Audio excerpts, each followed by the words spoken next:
So let's use that Taylor series to come up with the most formal statement we can for the pressure field acting over some infinitesimal fluid element. So we've got this cube. This little cube of volume could be floating around anywhere in a fluid, such as the tank that we tend to draw a lot. And we're going to start by giving it a coordinate system. So we'll call this direction x, we'll call this direction y, and the vertical z. So what's that mean? Well, that means that this point back here has coordinates of x, y, and z. And we want to give this box some dimensions. So let's say that the box is dx deep. It is dy wide, and of course that makes it dz tall. And so if this point is x, y, z, then this point out here, we've moved out in the x direction a distance dx, and so we could call this x plus dx, but it's still at location y and z. If we moved out this way, we've moved in the y direction now, and so this point has coordinates of x, y plus dy, and z. And lastly, we could go straight up, and this point here would have coordinates x, y, and z plus dz. All right, that's all well and good, but what we want to know are, what are the forces acting on this? And so if gravity is acting down, the first thing we know is that this thing has some weight to it. And so acting in the centroid in the negative z direction is the weight W. That's the force that's obvious to us. But there's more. There's all the pressure forces. Remember, pressure acts in any direction. And so, for example, acting on the face here, so this face here is the pressure. What pressure? Well, it's the pressure evaluated at location y, because here we are moving around in y. So we call this pressure at y. And if there's a pressure there, there's a pressure at the other end of the box here that is pushing that way. Again, pressure acts in every direction. And we could write this as pressure evaluated at y plus dy. And as we saw in the Taylor series, we can use P of y to approximate this by adding a dP dy, also evaluated at y, times dy. And so there we've got pressure on both sides of the box in terms of each other. We can do this in every direction. So on the bottom of the box pushing up, we have some pressure. What pressure? Well, the pressure at z. And that means that pushing down on the top of the box here is the pressure at z plus dz. In terms of the Taylor series, we could say P of z plus dP dz, also evaluated at z, times dz. We could do this in the x direction too. It starts to get unwieldy to draw it all, so let's not. Let's think in the y direction first here. If I wanted to sum the forces in the y direction, so this is just adding all the forces that we see. We've got this force here, we've got this force here. Well, they're not forces, they're pressures. So for example, the pressure at y, that's not a force. To turn into a force, I got to multiply it by an area. Which area? Well, this one here, which has dimensions dx by dz. So the pressure times dx dz. And then acting on this wall here, we have the pressure in the other direction, so minus P of y plus dy, and that's also acting on the same area then, dx by dz. All right, well that's all well and good, but now let's sub in our Taylor series definition of the pressure there, and so this is equal to P of y minus, and then we're going to sub in here, P of y plus dP dy evaluated at y times dy, and then this whole business is multiplied by dx dz, dx dz. All right, we can do this in every direction. So let's add up the z direction forces that we see. We have pz going up, and we have p of z plus dz going down, and so we could put those in this form, and it would look something like p evaluated at z minus p evaluated at z plus dp dz evaluated at z dz.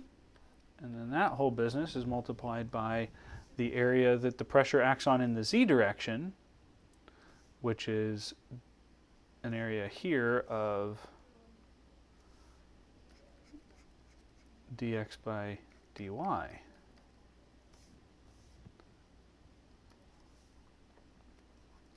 Dx dy.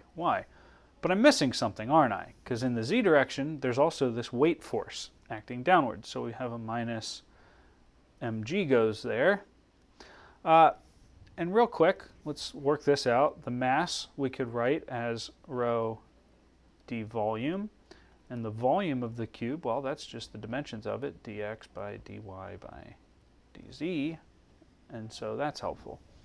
And we didn't draw it, but we can write this in the x direction as well, right? The pressure at x minus the pressure at x plus dp dx at x dx. And the area of interest for the x direction is the front and back face, which has area dy and dz. dy dz.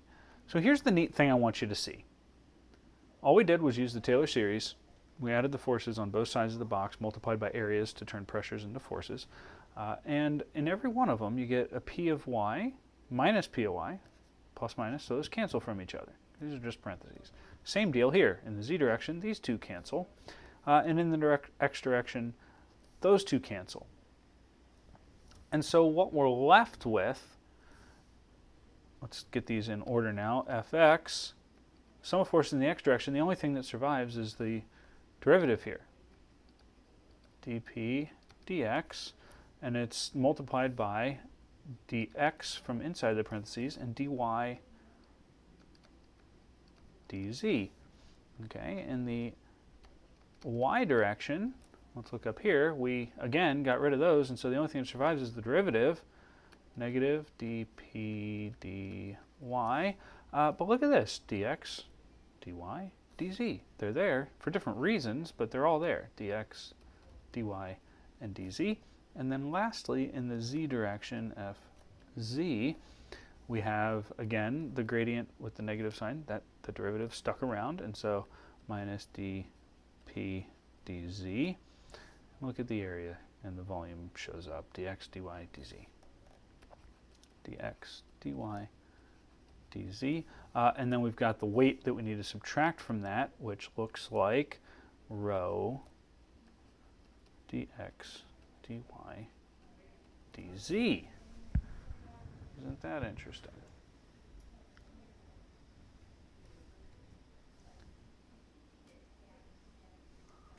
Oops. I've moved my canvas.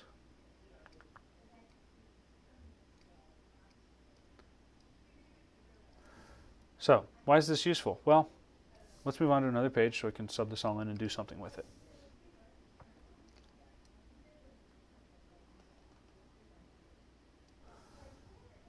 Let's write the sum of the forces in vector form now. Vector form. All we're writing is the sum of the forces. We haven't equated them to anything yet. We're just adding them up. If you go back to those items we had dp dx, but if we want it in vector form, that pressure acts in the I direction. We had dp dy, that acted in the j direction, and of course we have dp dz, that's acting in the k direction. All of them had a minus sign on them, and all of them were multiplied by dx, dy, and dz. And then we were subtracting this other thing, which was the weight that acts in the k direction, dx, dy,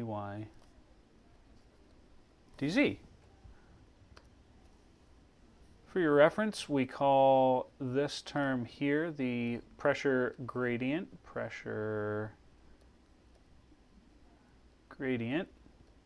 It gets a special symbol that looks like that. You may have seen in calculus class. And so what we've just done is we've come up with a derivation of the forces acting on this thing. And now we can apply a law. How about the conservation of momentum? Conservation of momentum, which we call, or we write as the sum of forces equals ma. Only this is fluid statics, and so there is no a because it's static. Okay, so now we can just sub this in. What does this mean? Well, what it means is that this thing has to be equal to 0. So 0 is equal to minus grad p minus rho g k hat, and all of that business was multiplied by dx, dy, dz. And here's the magical convenient thing. We can divide those out.